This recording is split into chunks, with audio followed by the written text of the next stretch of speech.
précédemment dans Zoo Academy. Nos apprentis soigneurs se sont lancés dans une mission spéciale, retaper une énorme boîte à viande qu'ils ont pu placer dans l'enclos des tigres afin d'observer leur réaction. Quelle va être leur mission aujourd'hui? Vont-ils l'accepter? La réponse, tout de suite dans Zoo Academy.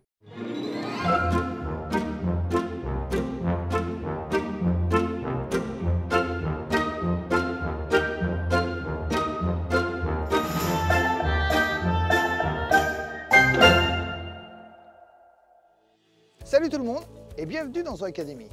Il existe de nombreux métiers en rapport avec les animaux. On connaît évidemment le métier de soigneur, on connaît également le métier de vétérinaire. En revanche, on connaît moins le métier d'éthologue. Qu'est-ce que l'éthologie? En quoi consiste ce métier? Comment devenir éthologue animalier? Bref, toutes ces questions vont trouver réponse aujourd'hui et ce, grâce à nos apprentis soigneurs. Et quoi de mieux que d'associer la théorie et la pratique? Pour ce faire, nos ambassadeurs se rendront dans le bâtiment des éléphants. La mission du jour, elle vous est expliquée par Agathe, juste après le jingle.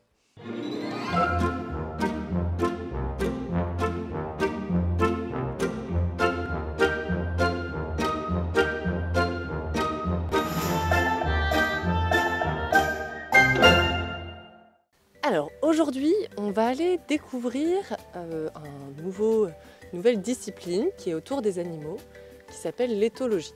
Est-ce que je vous ai déjà parlé de l'éthologie? Non. Non, jamais. Est-ce que vous avez une idée de ce que ça peut être? Non. Non, pas du tout. La science. T'as dit quoi? La science. Quelque chose avec de la science, exactement, parce que logie, ça va être avec la science. Etho, c'est le comportement. Donc en fait, on va étudier le comportement. Les éléphants. Et nous, on va s'intéresser aux éléphants, parce que comme les éléphants, c'est très gros, on peut voir beaucoup de leur comportement, et surtout, c'est une espèce qui est sociable, donc elle va avoir plein de comportements d'interaction les uns avec les autres. Il dort très peu, donc ça va nous éviter de le regarder dormir pendant une heure, et on va pouvoir observer plein de choses sur lui. Ça vous va? Oui. Ouais. On va déjà rejoindre les éléphants Ouais. avant de continuer? Allez, c'est parti.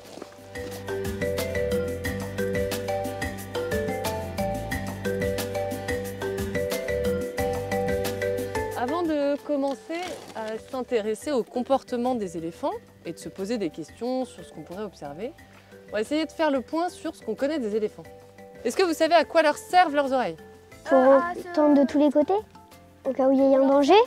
Oui, voilà, pour faire du vent. Elles vont avoir deux grandes fonctions, bien entendre, ils ont l'ouïe très développée les éléphants, et se rafraîchir.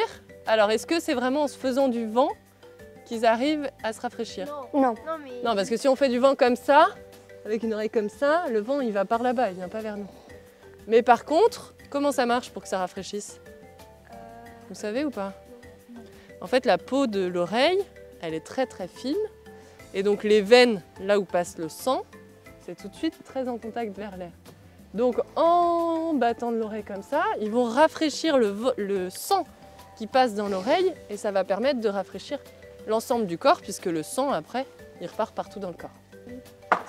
On va regarder ce qui se passe derrière nous quand même, parce que Oupali, il est assez rigolo là. Comment vous pourriez décrire ce qu'il fait là, Oupali? Il veut essayer de casser le bâton? Alors, est-ce que nous, on est capable de dire que ce qu'il veut, c'est casser le bâton? Non. Non. Qu'est-ce qu'on observe, nous? Il a un bâton dans le sein et qu'il a un bâton et qu'il le tape. Exactement. Il a Et un qu'il le bâton mange. dans la trompe et il le tape. Ça, c'est les comportements qu'on observe. Et l'éthologie, ça va commencer comme ça. On observe un comportement. Maintenant, il a le bâton dans la trompe et il le met dans la bouche. Ça, c'est ce qu'on observe. C'est peut-être qu'il a faim. Ensuite, en observant ce comportement plusieurs fois, on arrivera à faire des déductions. Pourquoi il fait ça? Est-ce qu'il essaie de taper le bâton pour le casser, pour pouvoir le manger? Si à chaque fois qu'il tape le bâton, il finit par le manger, ben, au bout d'un moment, ça pourrait être notre conclusion.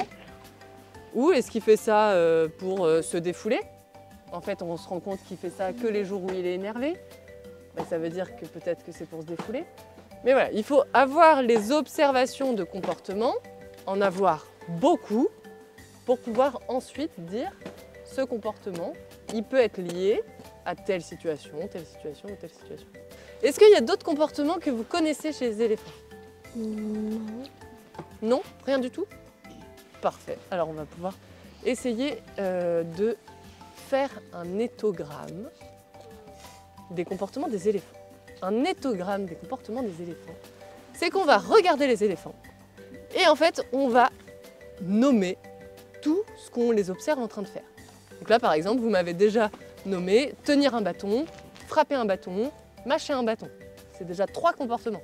Ça va hyper vite. Et là, je vois derrière là, celui qui est en train de taper, un petit qui est en train de manger en prenant le foin avec sa trompe et après il l'emmène un petit peu plus loin. Voilà. Manger, c'est un comportement. Boire, c'est un comportement.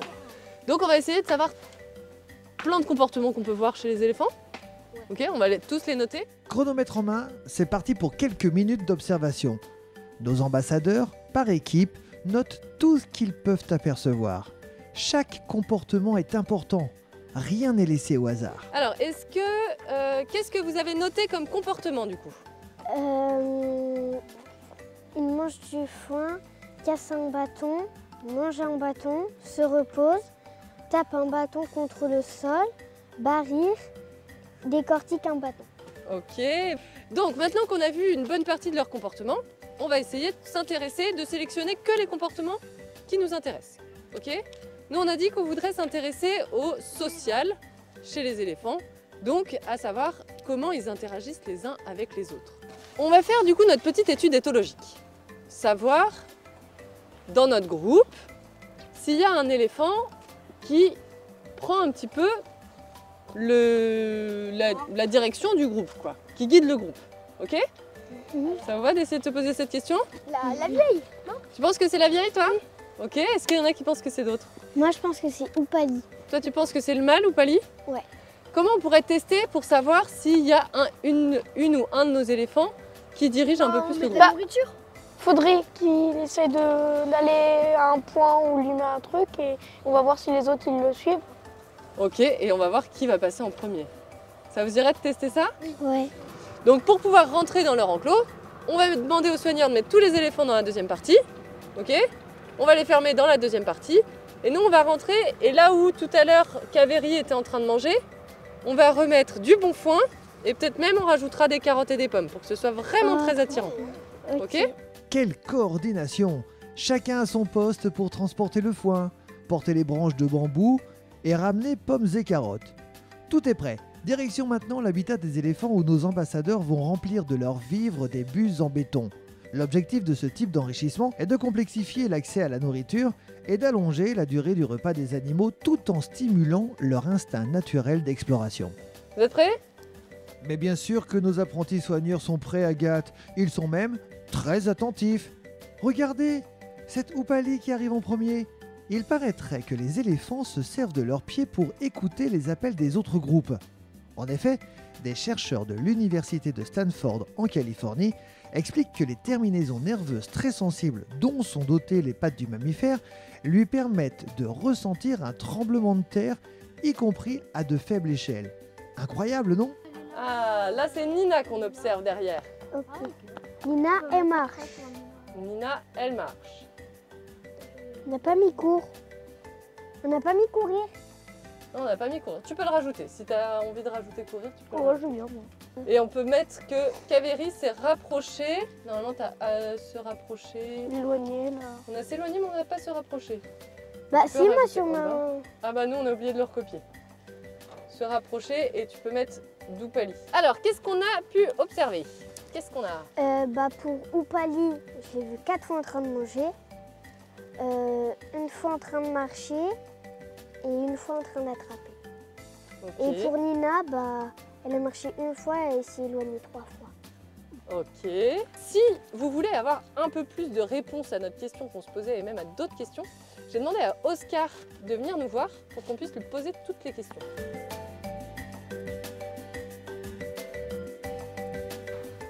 Jusqu'à quelle taille un éléphant ça peut aller? Ça peut atteindre, en termes de taille au niveau du garrot, ça atteint généralement les 3,50 m, donc 350 cm.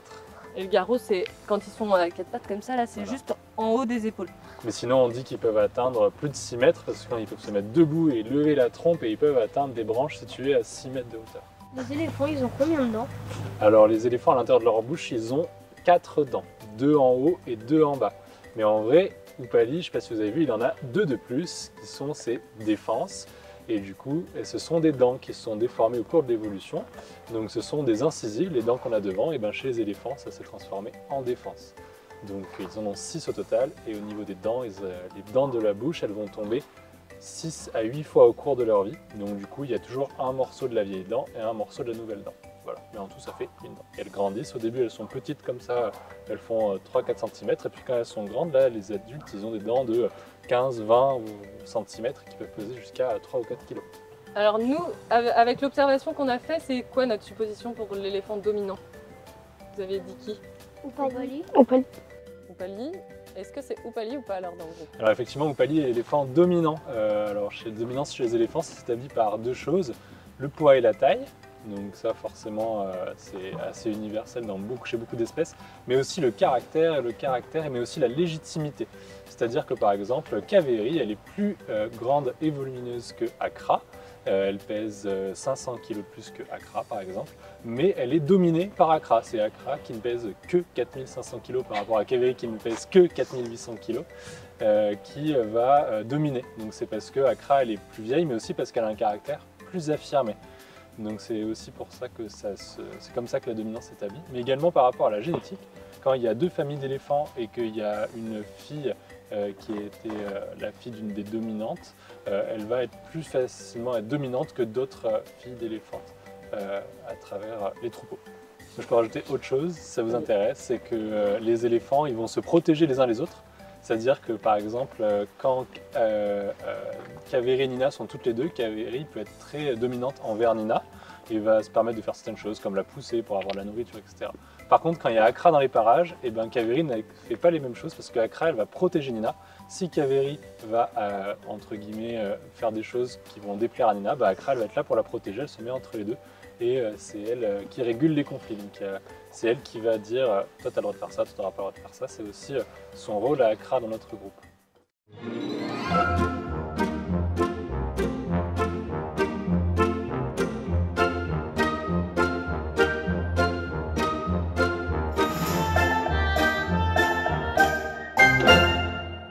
Être éthologue, c'est pas un métier facile. L'étude du comportement animal, en tout cas, on a appris énormément de choses dans cette émission. J'espère que celle-ci vous a plu et on se retrouvera évidemment très vite pour de nouvelles aventures. Salut! Dans le prochain épisode, nos soignants engagés nous emmèneront découvrir le lynx boréal. À cette occasion, ils sont allés à la rencontre de Nila Boutin, soigneuse au parc et bénévole de l'association Ferus, qui milite pour la cohabitation entre grands prédateurs et troupeaux domestiques. Un numéro à ne pas manquer, très vite, dans Zoo Academy.